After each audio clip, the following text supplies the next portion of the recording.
இன்றைக்கி என்ன சமையல் பார்க்கலாங்க. வழக்கம் போல் சுட சுட சோறு தான். சுட சோறுக்கு இன்றைக்கி வந்து மிக்சடு தாலும் சொரக்காயும் போட்டு கூட்டு. மிக்சடு தால் சொரக்காய் போட்டு பச்சை கூட்டுன்னு சொல்லுவாங்க. அரிசி லைட்டாக வறுத்துட்டு ஜீரகம் தேங்காய் சேர்த்து அரைச்சி போட்டால் நல்லாயிருக்கும். இந்த மாதிரி கூட்டுக்கு இந்த மாதிரி வச்சுருக்கேன். தேங்காய் எண்ணெயில் தாளிக்கணும் இந்த கூட்டுக்கு. இதுக்கு தொட்டுக்க பார்த்தீங்கன்னா வாழைத்தண்டு பொரியல். நான் இன்றைக்கி என்ன சமையல் போடுறது பார்த்தீங்கன்னா, இன்றைக்கி நான் என்ன செஞ்சேன் அப்படின்னு காட்டுறதுக்காக மட்டும் இல்லை. ஆக்சுவலாக வந்து இது வந்து ஒரு காம்போ மாதிரி இருக்கும். இந்த காம்போ நீங்கள் உங்களுக்கு யூஸ் ஆகும். அவங்க பெரியவங்க இருக்கிற வீட்டில் என்ன மாதிரி செஞ்சால் ஒத்து போகும் அப்படின்றதையும் வந்து நீங்கள் வந்து இந்த மாதிரி பார்த்து தெரிஞ்சுக்கலாம். இப்போ பார்த்தீங்கன்னா மோஸ்ட்லி நான் செய்கிறதுல வந்து கிழங்கு ஐட்டம் வந்து அதிகமாக இருக்காது. எப்போயாவது தான் அந்த உருளைக்கிழங்கு அந்த மாதிரி ஐட்டம்லாம் இருக்கும்.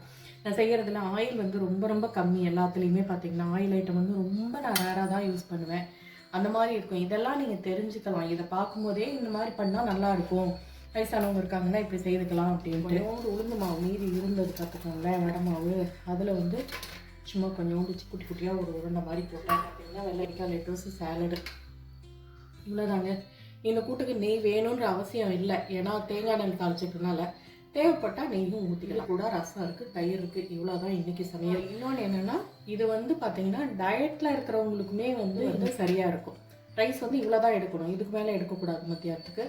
கூட்டு வந்து இன்னும் கொஞ்சம் சேர்த்துக்கலாம். பொரியல்லாம் இந்த அளவுக்கு இதெல்லாம் சாலடு வச்சு சாப்பிடும்போது பார்த்திங்கன்னா ஃபில்லிங் ஆகிடும். இது வந்து கரெக்டாகவும் இருக்கும். கலோரிஸ் வந்து கரெக்டாகவும் வரும். இது கிடையாது, இது சேர்க்கக்கூடாது. சின்ன சின்ன லைக் பண்ணுங்கள், ஷேர் பண்ணுங்கள், கமெண்ட் பண்ணுங்கள். புதுசாக பார்க்குறீங்கன்னா சப்ஸ்கிரைப் பண்ணிக்கோங்க. தேங்க்ஸ் ஃபார் வாட்சிங். பாய்.